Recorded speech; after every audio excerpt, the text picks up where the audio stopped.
की रेल्वे जर आली तर ती अकोले तालुक्यातूनच गेली पाहिजे.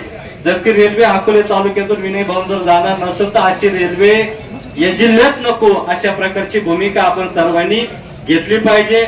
जर रेल्वे अकोल्याला येणार नसेल तर ती रेल्वे लोणी मार्गे सुद्धा जाता कामा नाही, अशा प्रकारची भूमिका, अशा प्रकारची तयारी आपण सर्वांनी घेतली पाहिजे. महेश भाऊ 2009 साली तत्कालीन रेल्वे मंत्री मला वाटतं ममता बॅनर्जी असताना हे देशातल्या 53 रेल्वे नवीन मार्गांना मंजुरी दिली आणि त्या 53 मधल्या हा आपला नाशिक, सिन्नर, अकोले, जुन्नर असा हा एक मार्ग होता.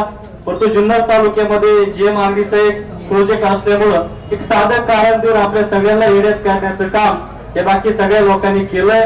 आणि म्हणून मगाशी विनय भाऊंचं भाषण आपण ऐकलं असेल.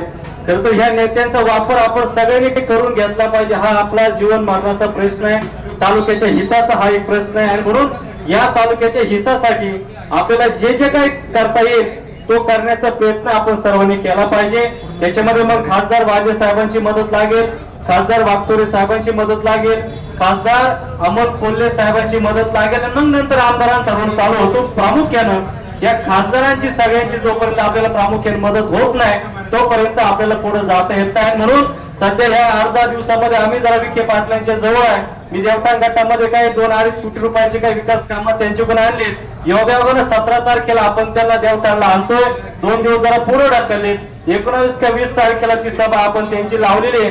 त्यांना आपण क्लिअर कट सांगू, जर तुमची भूमिका जर आमच्या अकोल्याच्या बाबतीमध्ये जर पॉझिटिव्ह नसेल तर तुम्हाला सुद्धा मी अकोल्यामध्ये आणताना विचार करू. अशा प्रकारची सगळी भूमिका आपण सर्वांनी घेतली पाहिजे. आणि म्हणून मागाशीच आम्ही त्यांना जे सांगितलं का बाबा थांबा, आता 17ला थोडस थांबा, 2 दिवस लेट करू, परंतु पहिला आम्हाला तुम्हाला भेटू द्या. तुम्ही जेव्हा आमच्याकडे येशाल तेव्हा इथं आल्यानंतर तुम्हाला आमच्या रेल्वे बाबतीमध्ये तुम्हाला पॉझिटिव्ह बोलावंच लागेल. अकोल्यातून जर तुम्ही रेल्वे आम्हाला जर देणार नसेल तर ती रेल्वे आम्ही लोणी मार्गे सुद्धा जाऊ देणार नाही. अशा प्रकारची भूमिका आपण सर्वजण घेऊ.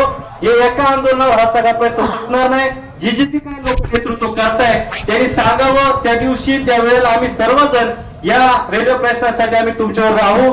एक चांगल्या ताकदीनं मोठ्या मदतीने हे सगळं आंदोलन आपल्याला उभं करावं लागेल. जिथे जिथे ज्याला ज्याला जशी मदत करता येईल तसे प्रयत्न आपण सर्वांनी करावे. निवडणुका आल्या का प्रत्येक नेता वरचा नेता खाली आणील, परंतु